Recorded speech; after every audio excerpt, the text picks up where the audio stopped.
Então, chegamos à última aula do nosso material. São as provas de 2017 e 2016 da ETEC. Questão 1 mostra o Rio Tietê, na cidade de São Paulo, há muito tempo atrás, quando ainda era possível navegar nele, assim, com as regatas e natação e tal. A respeito do Rio Tietê, é correto afirmar que ele nasce na Serra do Mar, corre para o interior e deságua no Rio Paraná. Essa questão dele correr para o interior é muito importante de lembrar, porque foi uma das motivações, né, para ele se tornar tão importante durante as bandeiras. Como ia para o interior do estado, ficava mais fácil de explorar essas regiões usando barcos. Essa imagem e o texto servem para responder as questões 2 e 3. Nós temos a festa de Nossa Senhora do Rosário, a padroeira dos negros. Segundo a historiadora Laura de Mello e Souza, um dos principais divertimentos da população escravizada ou livre e pobre que vivia nas zonas de mineração eram as festas e procissões religiosas, celebradas com a ostentação típica dos tempos do Barroco. Mais do que celebrações religiosas, estes eventos deixavam de lado momentaneamente a pobreza existente naquela época e demonstravam, entre outras coisas, aquilo que a sociedade gostaria de ser. Em uma dessas festas, de origem africana, um casal era coroado e reverenciado, como se vê na imagem. Então, aqui a gente já pode ver que é uma festa de Nossa Senhora do Rosário, que é o aspecto religioso. Então, sobre o ato representado na imagem, é correto afirmar que se trata... A alternativa correta é a C, da congada, que acontecia junto às festas católicas, então, Nossa Senhora do Rosário, com tambores e outros instrumentos, e saudava o rei e a rainha do Congo, que é a questão que elas destacaram ali, um casal era coroado e reverenciado, como se vê na imagem. Então, essa imagem representa a congada. Questão 3. É correto afirmar que no século XVIII, a mineração, alternativa E, possibilitou o desenvolvimento do barroco mineiro, expresso na arquitetura e nas celebrações religiosas. Então, a mineração, além de aumentar muito a riqueza das pessoas que, por conta disso, podiam investir em obras de arte, também forneceu o ouro, que era muito usado na arquitetura barroca, na decoração barroca. Então, essa é a relação entre a mineração e o barroco no Brasil. Questão 4. A divulgação do samba e do carnaval pela rádio, principal meio de informação e entretenimento antes da chegada da televisão, foi fundamental para que eles se tornassem símbolos da cultura brasileira. Em 1950, uma marchinha relacionada a um evento político foi marcante. Vejamos a sua letra, composta por Haroldo Lobo e Marino Pinto. Bota o retrato do velho outra vez, bota no mesmo lugar. O sorriso do velhinho faz a gente trabalhar. Eu já botei o meu, e tu, não vais botar? Já enfeitei o meu, e tu, vais enfeitar? O sorriso do velhinho faz a gente se animar. Essa marchinha diz respeito a alternativa B. Volta de Getúlio Vargas à presidência por eleições diretas, referindo-se ao trabalhismo. Lembrando que Getúlio Vargas governou pela primeira vez de 1930 a 1945, com um período ditatorial de 37 a 45. E depois ele foi eleito para reassumir o cargo de presidente a partir de 1951. Mas ele não encerrou o mandato porque ele cometeu suicídio em 1954. Questão 5. Nas primeiras décadas do século passado, operários de fábricas brasileiras formaram times de futebol que superaram a função de diversão do operariado. Primeiramente fundados com o apoio dos patrões como um mecanismo de controle do tempo de lazer de seus funcionários, esses times logo se caracterizariam por um perfil mais democrático, em contraste com os padrões da sociedade brasileira de então. Além disso, a reunião proporcionada pelo futebol no ambiente industrial possibilitava a discussão e a mobilização pela melhoria das condições de trabalho. De acordo com o texto, é correto afirmar que... Alternativa D. No começo do século XX, o momento proporcionado pelo futebol nas fábricas contribuiu para a organização das reivindicações dos operários.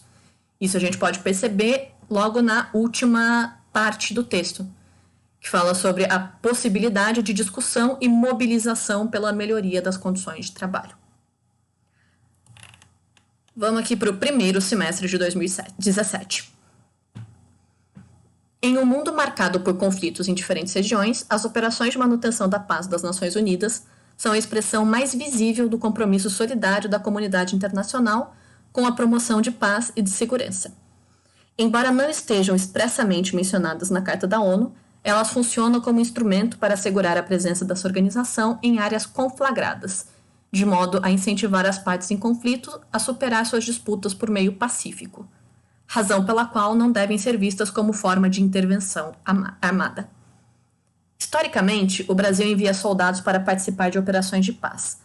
Em 2004, foi criada pelo Conselho de Segurança da ONU a Missão das Nações Unidas para Estabilização do Haiti, MINUSTAH. De acordo com o texto, essa missão foi criada para... Então, o próprio texto já fala que é para equilibrar e não para interferir. A alternativa correta é a A.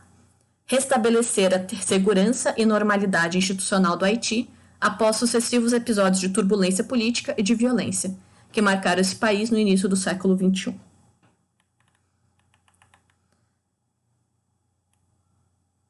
A questão 2 fala sobre os patrimônios culturais no Brasil, e a alternativa correta é a B.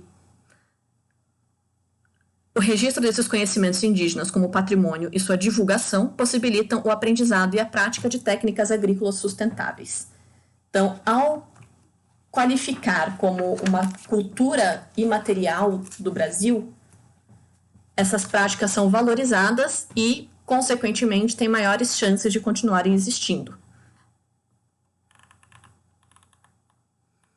Questão 3. O artigo 1º da Lei Federal nº 4.933, de 1997, que trata da Política Nacional dos Recursos Hídricos, estabelece que em situações de escassez, o uso prioritário dos recursos hídricos é destinado ao consumo humano e à dessedentação de animais. Portanto, de acordo com o artigo citado, em uma situação de crise hídrica no Brasil, a água deve... Alternativa D. Permanecer à disposição primeiramente dos seres humanos e dos animais e, posteriormente, para outros usos. Infelizmente, não é isso que costuma acontecer com a agropecuária e a indústria assumindo a maior parte desse consumo. E o regulamento, né, a restrição de uso imposta às populações humanas.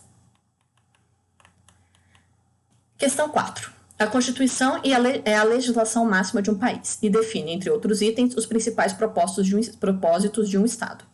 A atual Constituição brasileira, em seu 3º artigo, define como objetivos fundamentais do país a construção de uma sociedade livre, justa e solidária, a garantia do desenvolvimento nacional, a erradicação da pobreza e da marginalização e a redução das desigualdades sociais e regionais, a promoção do bem de todos sem preconceito de origem, raça, sexo, cor, idade e quaisquer outras formas de discriminação. Assinale a alternativa que apresenta de forma correta as características deste documento. Então, a alternativa B, chamada de cidadã, a Constituição de 1988 define como um dos objetivos do país a redução das desigualdades sociais e regionais. Então, a Constituição de 88, que é a que é válida até hoje, é considerada historicamente a mais democrática do Brasil e garantiu vários avanços sociais, econômicos e ecológicos para a população brasileira. Bora começar 2016 falando sobre o gasoduto Bolívia-Brasil. Aí precisa lembrar um pouquinho de geografia, que eu sei que vocês não gostam muito. É importante para o setor energético brasileiro, pois proporciona um considerável aumento da oferta de gás natural no Brasil.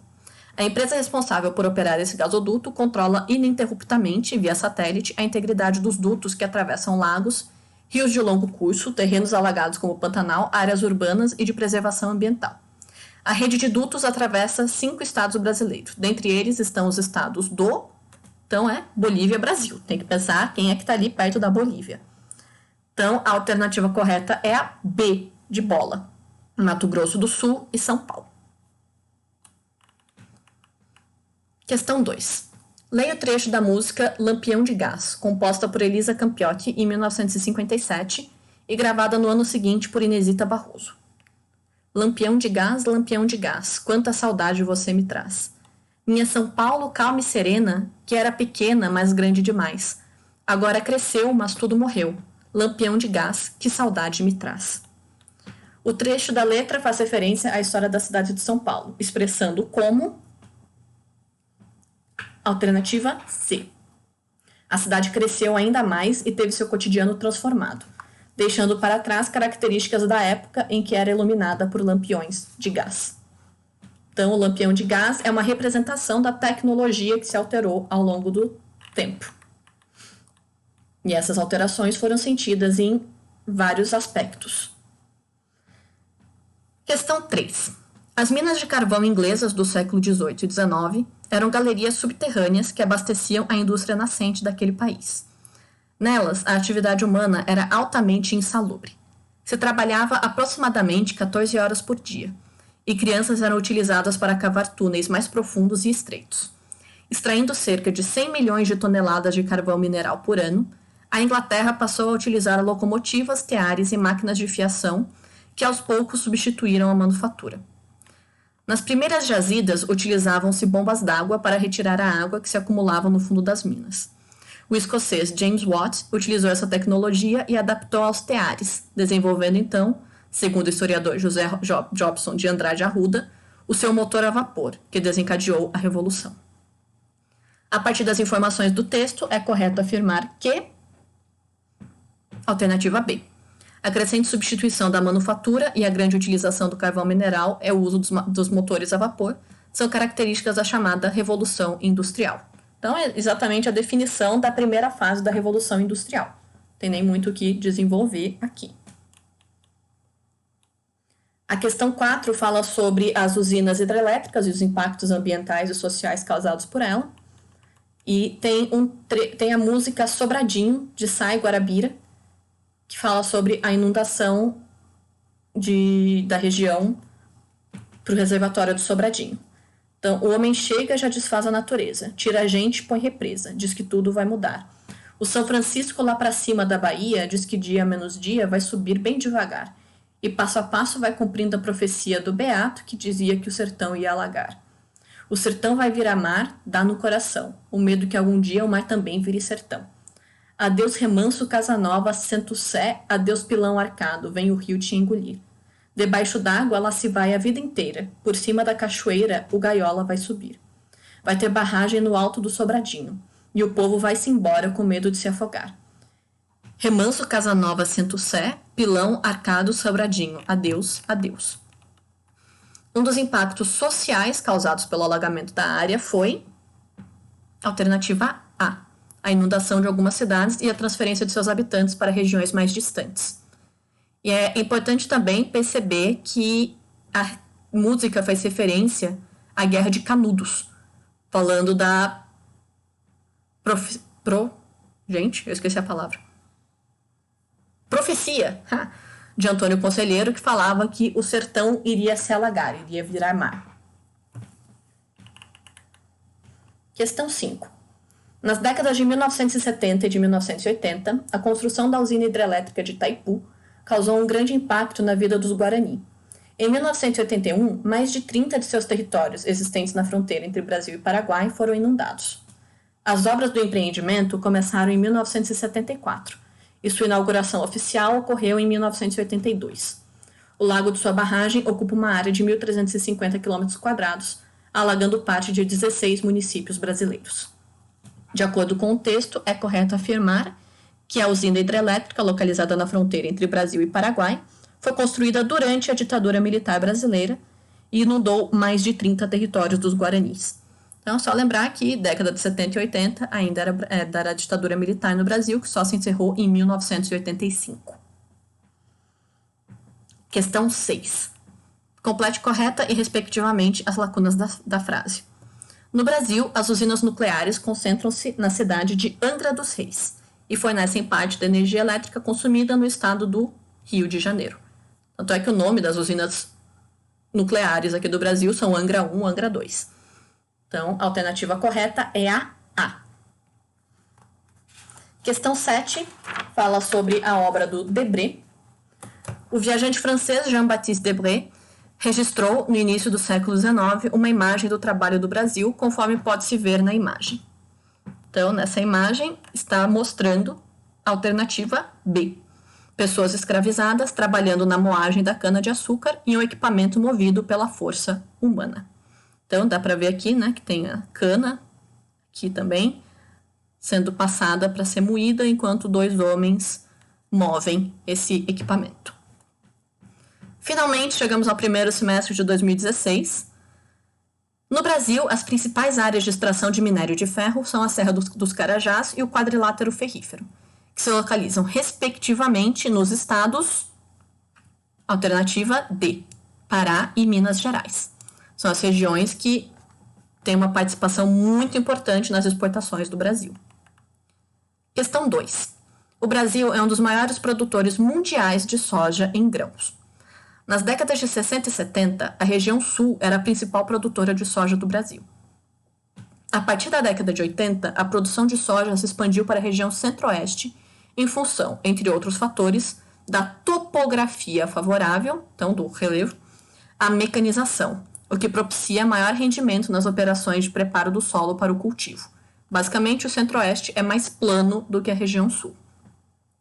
Atualmente, o estado brasileiro que mais produz esse grão e o país que mais importa esse produto do Brasil são, respectivamente, alternativa E, Mato Grosso, que é o único estado do centro-oeste que aparece aqui nas alternativas, e a China, que ainda hoje é um dos nossos principais parceiros econômicos. Questão 3. A colonização do norte do Paraná ocorreu principalmente pela expansão da cafeicultura. Para que essa ocupação ocorresse, um dos fatores decisivos foi a presença de um solo muito fértil, denominado terra roxa, que tem cor vermelha. Faz todo sentido, juro. Esse nome foi dado pelos imigrantes. Então, terra roxa é aquela terra extremamente saudável que basicamente plantou, nasceu. Questão 4. Há muitas comunidades quilombolas, formadas no passado por africanos e afro-brasileiros, que atualmente são habitadas por seus descendentes em diversas partes do Brasil. No Vale da Ribeira, no sul do estado de São Paulo, onde se localizam algumas dessas comunidades, está uma das áreas mais preservadas da Mata Atlântica.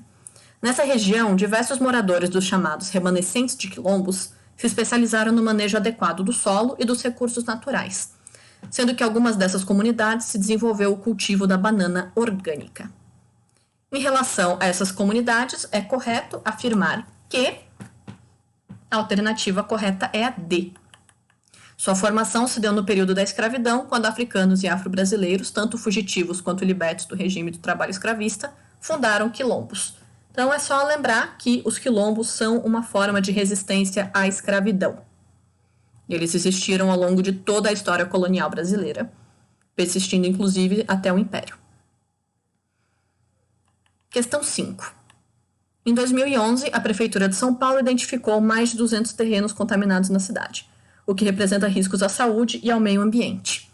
Os imóveis com as maiores taxas de concentração tóxica no solo estão nos bairros que, no passado, tiveram uso industrial significativo. Esse é o caso do distrito da Moca, o Campeão, com 18 áreas contaminadas. Depois vem 2 distritos da Zona Sul, Campo Grande, com 17, e Santo Amaro, com 11.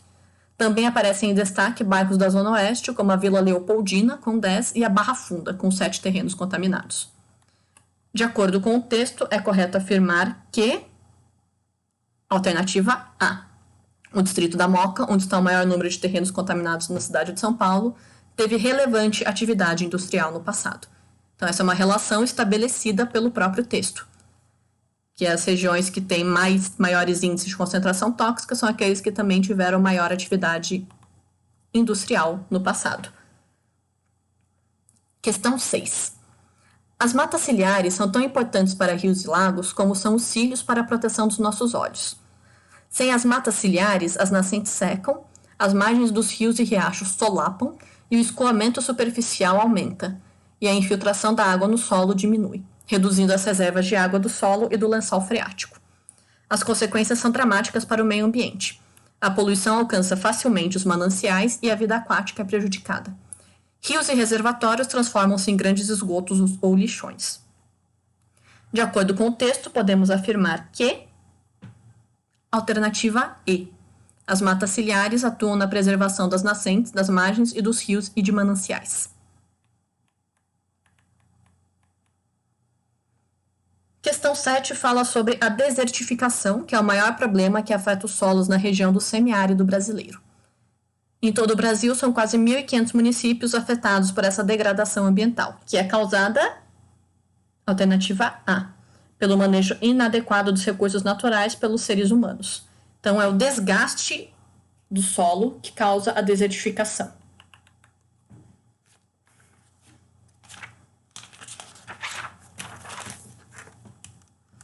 Então, a questão 8, mais uma vez, fala sobre a caatinga. E é importante lembrar que ela tem uma vegetação típica, que são as folhas pequenas modificadas em espinhos para evitar a transpiração excessiva por conta do calor muito grande.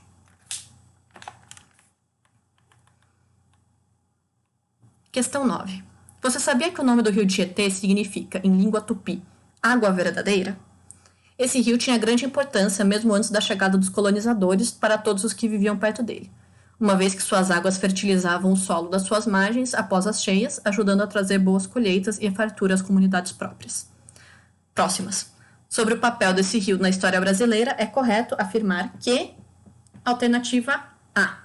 Como eu já tinha dito quando a gente falou sobre o rio Tietê anteriormente. Foi fundamental para a penetração no interior do continente, permitindo, inclusive, chegar até a região de Cuiabá, nos séculos XVIII e XIX. Questão 10. Na cidade de São Paulo, no início do século XX, a prática do futebol começa a se espalhar entre os trabalhadores. Nos finais de semana, era comum o encontro de pessoas para jogarem futebol nas áreas de várzea. Daí surge a expressão futebol de várzea, bem antes do esporte se tornar profissional. O que significa a várzea? Então, é a alternativa B, que é a definição dessa região, que é a área aplainada nas margens dos rios que passa por alagamentos periódicos. Mas por ser naturalmente plana, facilita bastante na hora de montar um campo de futebol. Questão 11. De acordo com a Constituição Federal Brasileira de 1988, os recursos minerais do subsolo são patrimônio nacional.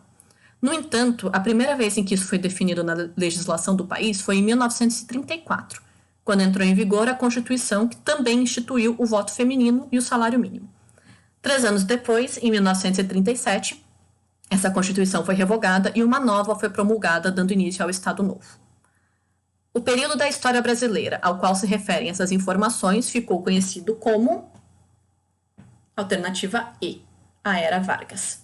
Então, lembrando, a Era Vargas começou em 1930 e se encerrou em 1945, com a deposição de Vargas após a Segunda Guerra Mundial. Finalmente, chegamos aqui na questão 12.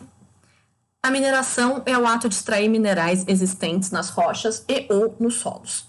É uma atividade econômica que tem importância significativa para muitos países. O principal minério exportado pelo Brasil é o de ferro. A formação desse minério está relacionado com as lentas transformações geológicas da Terra e ele é encontrado na natureza na forma de rochas, misturando com outros compostos. Por meio de diversos processos, esse minério é beneficiado para poder ser comercializado. No Brasil, a extração de minério de ferro ocorre principalmente em escudos cristalinos, alternativa D. Lembrando que essas estruturas são bastante antigas, o que faz parte da característica geológica do Brasil. Bons estudos, gente, e qualquer coisa é só chamá-la pelo Classroom. Até mais!